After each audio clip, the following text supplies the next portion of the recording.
Greater Noida में बसे एक छोटे से गांव सुनपुरा में सन 2016 से संचालित है संस्थानम अभय दानम, एक ऐसी संस्था जिसमें मूक प्राणी एवं असहाय पशु पक्षियों के पालन पोषण से लेकर चिकित्सा तक की उत्तम व्यवस्था की जाती है। संस्था में उपस्थित चिकित्सक एवं अन्य सदस्य दिल्ली एनसीआर एवं अनेक क्षेत्रों से 24 घंटे असहाय पशु पक्षियों का रेस्क्यू कर जीवन दान देने का नेक कार्य कर रहे हैं।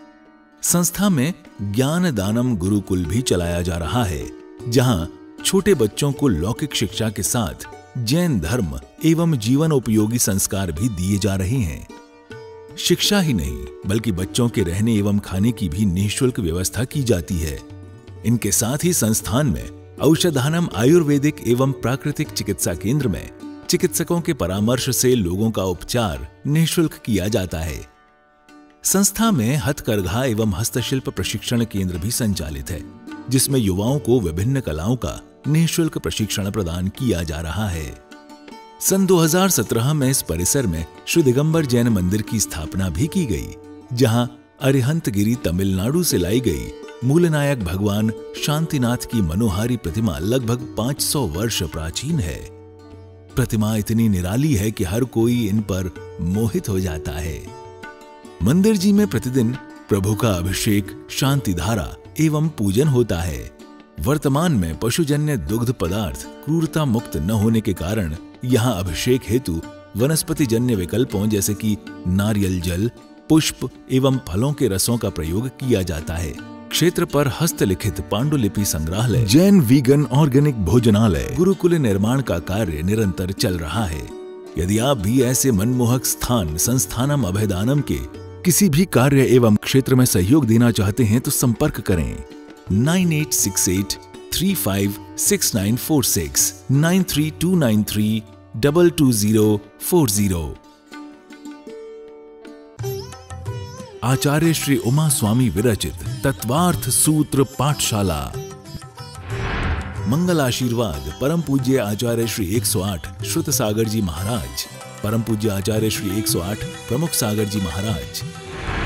प्रेरणा स्रोत परम पूज्य मुनि श्री 108 प्रणम्य सागर जी महाराज एवं परम पूज्य पाठशाला प्रणेता मुनि श्री 108 अनुमान सागर जी महाराज। नमन करता स्वर्गीय श्री उमाशंकर जैन गाजियाबाद वाले।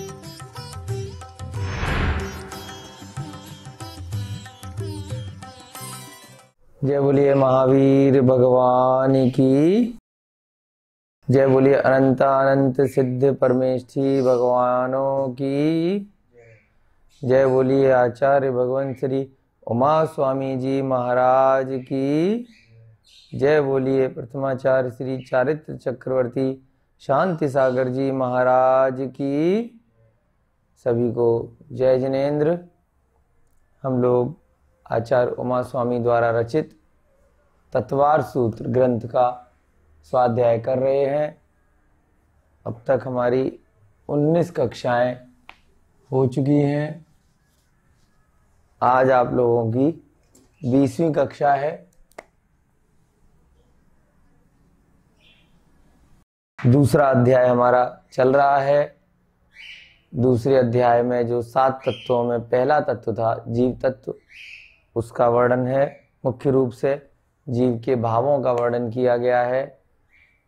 कल का रिवीजन करने से पहले हम सभी लोग प्रतिदिन की भांति मंगलाचरण से प्रारंभ करेंगे, जो आचार्य उमा स्वामी द्वारा रचित है।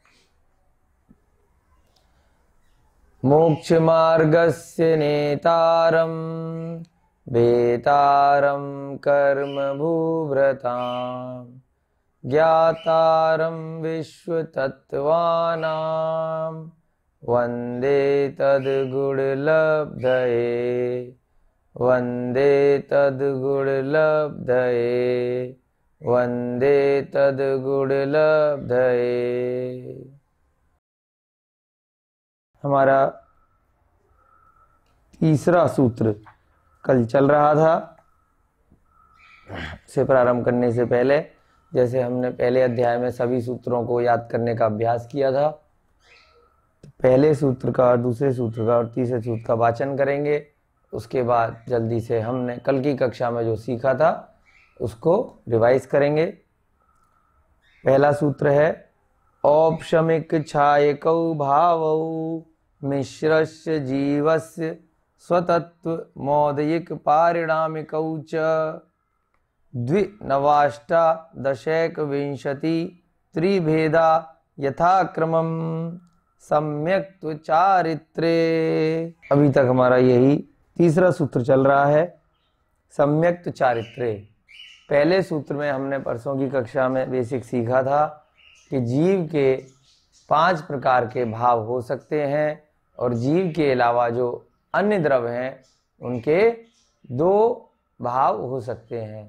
5 भाव कौन कौन से देखे थे? औपशमिक भाव, छायिक भाव, मिश्र अर्थात छायोपशमिक भाव, फिर औदिक भाव और अंत में पारिणामिक भाव। औपशमिक माने उपशम करना, किसी चीज को दबा देना कुछ समय के लिए, टेम्परेरी। क्षय माने, छायिक माने जो चीज दबाई थी उसको पूरी तरह से हटा देना। छायोपशमिक अर्थात कुछ को हटा दिया और कुछ बना रहा, पूर्ण अंश प्रकट ना होकर कुछ अंश प्रकट होना, है ना।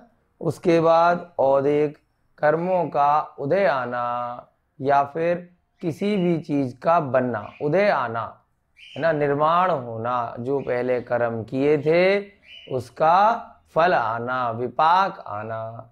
उसके बाद देखा हमने परिणाम। परिणाम माने जो स्वभाव है, आत्मा का जो स्वभाव है, किसी भी पुद्गल द्रव्य का कुछ स्वभाव है ना। जैसे हमने वस्तुओं के माध्यम से देखा था, कोई वस्तु भारी है तो उसका स्वभाव है, कोई वस्तु हल्की है उसका स्वभाव है, कोई कड़वी है, कोई खट्टी है। ऐसे ही अग्नि उष्ण है, जल शीतल है। ऐसे ही फिर जीव तत्व पे आएंगे तो जीव का स्वभाव क्या है? जीव का स्वभाव है ज्ञान दर्शन चेतना। जीव स्वभाव से ही ऊर्ध्वगामी होता है, यानी कि जब जीव से कर्मों का बंधन हट जाता है तो वो अपने आप से कहाँ जाता है? ऊपर की ओर जाता है, सिद्ध शिला की तरफ चला जाता है। ऐसा हम 10वें अध्याय में भी बहुत डिटेल में पढ़ेंगे कि जब जीव मुक्त अवस्था में होता है तो अपने आप से ऊपर की ओर जाके सिद्ध शिला पर स्थिर हो जाता है। क्यों हो जाता है? क्योंकि उसका स्वभाव है ऊर्ध्वगामी होना, ऊपर की ओर जाना। कर्मों के भार की वजह से वो यहाँ पर रुका हुआ है, कोई मध्य लोक में है, कोई नरक लोक में है, कोई स्वर्ग लोक में है। इस प्रकार से कहीं कहीं पर वो जीव है। क्यों है? क्योंकि अपने कर्मों की वजह से, स्वभाव से वो कैसा है? रहित है सारे कर्मों से, और कर्मों से रहित होने पे कहाँ जाएगा? ऊपर। इस प्रकार से 5 प्रकार के भाव पहले सूत्र में देखे। दूसरे सूत्र में आचार्य महाराज ने ये जो 5 भाव थे उनकी गिनती बता दी कि पहला जो भाव है औपशमिक भाव, द्वि माने 2 प्रकार का। उसके बाद दूसरा जो भाव है छायिक भाव, नव माने 9 प्रकार का। तीसरा जो भाव है छायोपशमिक भाव यानी कि मिश्र भाव, कुछ क्षय और कुछ उपशम। वो कितने प्रकार का? 18। 18 का मतलब हमने देखा था 18 प्रकार का। उसके बाद चौथा जो भाव है औदिक भाव यानी कि उदय आना, वो कितने प्रकार का? 21 माने 21 प्रकार का। उसके बाद अंतिम जो भाव है पारिणामिक भाव, वो कितने प्रकार का? त्रिभेदा यानी कि 3 भेद होते हैं। यथाक्रमम, क्रम से इन 5 भावों के 2, 9, 18, 21 और 3 इस प्रकार से भेद होते हैं। दूसरे सूत्र में आचार्य महाराज ने बताए थे। उसके बाद तीसरा सूत्र हमने लिया। तीसरे सूत्र में अब जो पहले वाले भाव के कितने भेद बताए? 2 भेद, द्विभेद, तो उनका वर्णन किया। ऐसे करके नंबर से 5 भावों के जो भेद हैं अगले अगले सूत्र में क्रम से आते जाएंगे। तो तीसरे सूत्र में क्या आया? सम्यक्त्व चारित्र्य। तीसरे सूत्र में सम्यक्त चारित्र्य। ये सारे पांचों भाव मिला के कितने हो गए? 53, 53 भाव। ठीक है। अब ये किसके भेद हैं? इसके औपशमिक के 2 भेद। अब इसको समझने के लिए, क्योंकि अगले सभी सूत्रों में बार बार कुछ ऐसे शब्द आएंगे, तो उन शब्दों की व्याख्या के लिए हमने कल क्या किया था? 8वें अध्याय में जो मुख्य रूप से कर्मों की प्रकृति के बारे में बताता है, 8 कर्मों के बारे में बताता है, जो हमारी आत्मा के साथ में कार्मण शरीर के रूप में, कर्म वर्गणाओं के रूप में जुड़े हुए हैं। जो हमने देखा था ना, जीव, अजीव, आश्रव, बंध, तो ये सब किसका हो रहा है? आश्रव और बंध, ये सब कर्मों का जीव के साथ में हो रहा है। तो ये जो कर्म है ये 8 प्रकार के होते हैं। उनमें सबसे जो खतरनाक कर्म होता है, जिसकी वजह से हम सभी लोग और जितने भी संसारी जीव हमें दिखते हैं, चाहे वो किसी भी गति के हों, किसी भी अवस्था के हों, वो सब किसकी वजह से हैं? वो इसी मुख्य रूप से कर्म की वजह से हैं, मोहनीय कर्म की वजह से। जब ये मोहनीय कर्म हमारा छूटता है, तब हमारे 4 जो घातिया कर्म हैं वो अपने आप स्वतः नाश हो जाते हैं और हमारा जो केवल ज्ञान है वो प्रकट हो जाता है। ज्ञानावर्णी कर्म, दर्शनावर्णी कर्म, मोहनीय कर्म, है ना। मोहनीय माने जो मोह कराए, जो आत्मा के साथ में मोह के बंधन को जोड़े। अब मोह कैसे होता है? मोह का मतलब केवल ये नहीं है कि हमें कोई चीज बहुत अच्छी लगने लग गई, वही मोह है ना। बहुत हमें रति हो गई, प्रीति हो गई किसी के साथ। मोहनीय कर्म का बंधन किस किस तरीके से होता है वो हमने कल देखा था, क्योंकि उसी के हिसाब से फिर हमारे को ये वाला सूत्र समझ में आएगा कि हमें दबाना किसको है। उपशम माने दबाना है। तो अब दबाना किसे है? गंदगी को पहले समझना पड़ेगा। बाल्टी का जो उदाहरण था, जो जल है, तो उसमें हमें पहले समझना पड़ेगा कि कौन सी चीज हमारे काम की नहीं है। अब उस जल में मान लीजिए हमारे काम की चीज कौन सी नहीं है? जो मिट्टी है, गंदगी है, वो हमारे काम की नहीं है, तो उसको हमें अलग करना है ना। कोई व्यक्ति कह सकता है कि इस जल में तो भैया मिट्टी मेरे काम की है, तो भैया आप मिट्टी के साथ में रहिए। तो अब वो क्या होगा? उसको मिट्टी से मोह है, तो वो मिट्टी मिट्टी में झूलता रहेगा। कोई व्यक्ति कहेगा कि मुझे तो स्वच्छ जल चाहिए, तो उसे मिट्टी अलग करनी है। कोई तो जल को अलग कर देगा जिसके लिए मिट्टी काम की है, और कोई जल को काम में लेकर मिट्टी को अलग करेगा। तो हमें समझना है कि कौन सी चीज हमारे काम की नहीं है। जो लोग संसार में ही पड़े रहना चाहते हैं, जिनको मुक्ति मुक्ति से कुछ लेना देना नहीं है, जिनको यही आनंद आ रहा है, उनके लिए वही जो विरोधी तत्व हैं, अर्थात जो मिट्टी है जल में, उसी में उन्हें आनंद आता है, तो वो वहीं रहने वाले हैं, है ना। तो हमें यहाँ मोहनीय कर्म से समझना है कि वो मिट्टी है क्या, जो विरोधी है, जो हमें संसारी अवस्था में जकड़े हुए है अनादिकाल से। तो क्या है वो गंदगी? वो गंदगी को 2 पार्ट में बांटा। पहली दर्शन मोहनीय, दूसरा चारित्र मोहनीय। दर्शन मोहनीय जिनकी वजह से हमें सम्यक दर्शन नहीं हो पा रहा, मोह कर रखा है हमने, है ना, आत्मा में जकड़े हुए है। तो क्या क्या है दर्शन मोहनीय में? सम्यक, मिथ्यात और तीसरा है सम्यक मिथ्यात। हमने 8वें अध्याय के माध्यम से इसको कल ब्रीफ रूप से समझने का प्रयास किया था। हमने एक चार्ट ही वाला बनाया है। मोहनीय कर्म का मतलब देखा था, जो आत्मा को मोहनीय कर दे। दर्शन मोहनीय यानी कि जो दर्शन गुण का घात कराए, जो सम्यक दर्शन न होने दे। चारित्र मोहनीय यानी कि जो चारित्र गुण का घात कराए, जिसकी वजह से वो चारित्र को धारण नहीं कर पा रहा। चारित्र अर्थात जो भी अवस्था है, जो भी आपका त्याग परित्याग है क्षमता अनुसार, जो आपके मोक्ष मार्ग में सहायक है।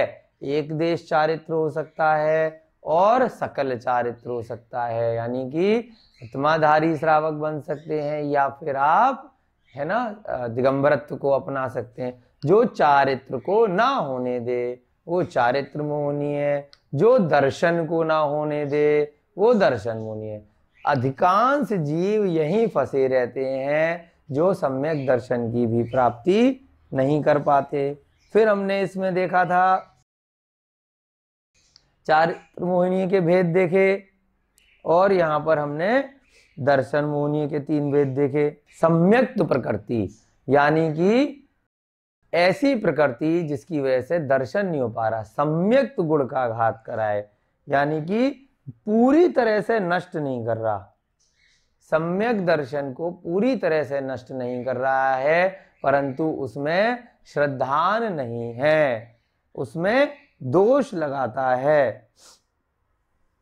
देव शास्त्र गुरु में श्रद्धान है, परंतु कैसा है, कमजोर है, दृढ़ नहीं है, डाउटफुल है कि ये हो भी सकता है मोक्ष मार्ग और ये नहीं भी हो सकता है। ये सच्चे देव शास्त्र गुरु हो भी सकते हैं, नहीं भी हो सकते हैं। ये 7 तत्व इन्होंने बताए हैं तो इनके भी मान लिए, अन्य मतियों के भी मान लिए, बिल्कुल 100% उस पर श्रद्धान नहीं है, तो उसे क्या बोलते हैं, सम्यक्त दर्शन मोहनी, यानी कि पूरी तरह से सम्यक दर्शन नहीं हो पा रहा है। दूसरा बहुत ही ज्यादा खतरनाक है, मिथ्यात, यानी कि जिसके उदय से क्या है, हमने पहले अध्याय में भी देखा था जब हमने मिथ्या ज्ञान देखा था, विपरीत श्रद्धान। प्राकृतिक वातावरण में स्थित है, यहाँ बहुत सुंदर हसमुख प्रतिमा है नेमिनाथ भगवान की, मुनीश्वर भगवान की दर्शन करके मन प्रफुल्लित हो जाता है।